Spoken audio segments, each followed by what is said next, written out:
Procedural generation is like if a chef had a magical cookbook filled with special recipes. Instead of planning each recipe, the kitchen can just follow the magical cookbook to make an endless variety of different dishes. Just like the chef's cookbook, procedural generation is like a creative kitchen assistant that uses algorithms to generate new content. For example, landscapes in video games or layouts for virtual cities. In my game, I use a technique called cellular automata to generate the levels. The concept of cellular automata was originally discovered in the 1940s by John von Neumann and Stanislaw Ulam at Los Alamos National Laboratory. I definitely butchered those names. Ulam and von Neumann created a method for calculating liquid motion in the late 1950s. The driving concept of the method was to consider a liquid as a group of discrete units and calculate the motion of each based on its neighbor's behaviors. This was the birth of cellular automata. Jump to the 1970s and John Conway came up with the game of life, which brought cellular automata to the second dimension for the first time. It's a simple game with infinite possibilities. It involves a two-dimensional square grid populated with cells. Each cell is either alive or dead and interacts with its 8 neighboring cells. At each step in the game, these rules occur simultaneously. Any live cell with fewer than 2 neighbors dies. Any live cell with 2 or 3 neighbors lives on.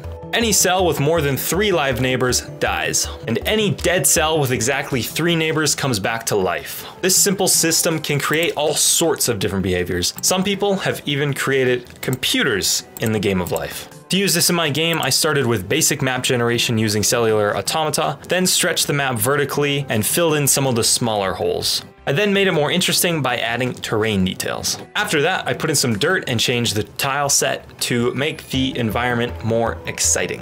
I didn't want the bottom of the map to be a boring wall, so I added this massive cliff instead. Then I added some grass, trees, massive wind turbines, and a cool parallax background to bring the level to life. In the future, I want to add a complete weather system, but for now, I've just added this simple rain. After another month of work, I decided it was time to redo all the art of my game and revamp the first level. I recolored everything, adding new trees, rocks, skeletons, and a blue noise algorithm for better object generation. Next, I added mutated deer with extra legs, corrupted by the chemicals from the wasteland, and yes, they do drop you their deer mate.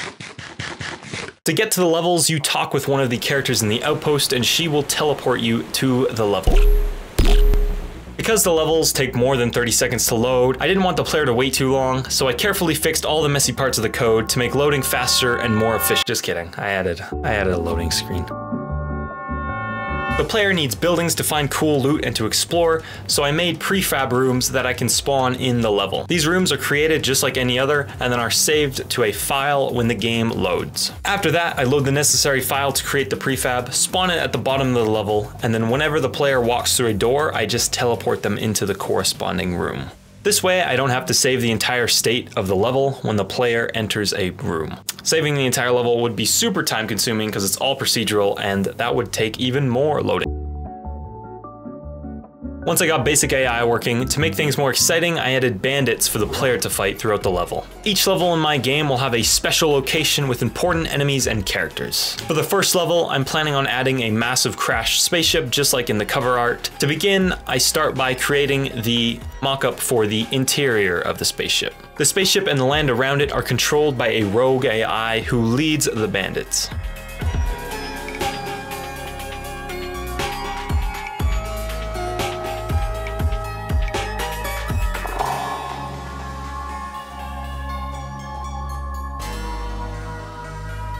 It's still a bit rough around the edges, but that's how I made the first level for my game. If you enjoyed this sneak peek into my game and you want to learn more about game development, then you should definitely watch this video right here where I talk about creating the player's base.